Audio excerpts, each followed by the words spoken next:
નમસ્કાર, ગુજરાત સિક્યોર ન્યૂઝમાં આપનું સ્વાગત છે। હવે જોઈએ આજના સમાચાર। ઉતેલિયા ગામે ગૌ માતાઓ માટે 500 મણ લીલો ચારો, અસરગ્રસ્ત પરિવારોને કપડાં, ખાદ્ય સામગ્રીનું વિતરણ। ધોળકા તાલુકાના ઉતેલિયા ગામે નવકાર મહેક ટ્રસ્ટ અને ગોપાલક સંસ્કાર ટ્રસ્ટ દ્વારા ગૌ સેવાનું સરાહનીય કાર્ય કરવામાં આવ્યું હતું। તાજેતરમાં પડેલા અતિ ભારે વરસાદના કારણે ગામમાં પશુઓ માટે લીલો ઘાસચારો મેળવવો મુશ્કેલ બન્યો હતો। આવી પરિસ્થિતિમાં ગામના મહંત શ્રી પ્રભુદાસજી બાપુ દ્વારા બંને ટ્રસ્ટના કાર્યકર્તાઓને જાણ કરવામાં આવી હતી।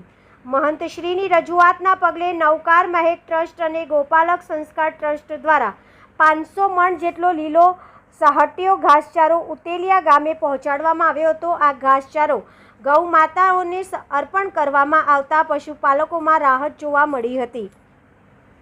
આ ઉપરાંત ભારે વરસાદ દરમિયાન જેમના ઘરોમાં પાણી ઘૂસી જવાથી નુકસાન થયું હતું તેવા અસરગ્રસ્ત પરિવારોને પહેરવાના કપડાં તેમજ ખાદ્ય સામગ્રીનું પણ વિતરણ કરવામાં આવ્યું હતું। આ સેવા કાર્યમાં લાલજી મહારાજની જગ્યાના મહંત શ્રી ગોવિંદરામ બાપુ મખિયાવના, ગોપાલક સંસ્કાર ટ્રસ્ટના વીરુભાઈ ભરવાડ, ઉતેલિયા ગામના પૂર્વ સરપંચ શ્રી રવિરામભાઈ, મહંત શ્રી પ્રભુદાસ બાપુ ભરવાડ, વાઘાભાઈ, બાલાભાઈ રાઠોડ, ચેતનભાઈ, ગણેશભાઈ વેજલપુર તેમજ ભરત બી મકવાણા અમદાવાદ સહિત અનેક સેવાભાવી લોકોએ સહયોગ આપ્યો હતો।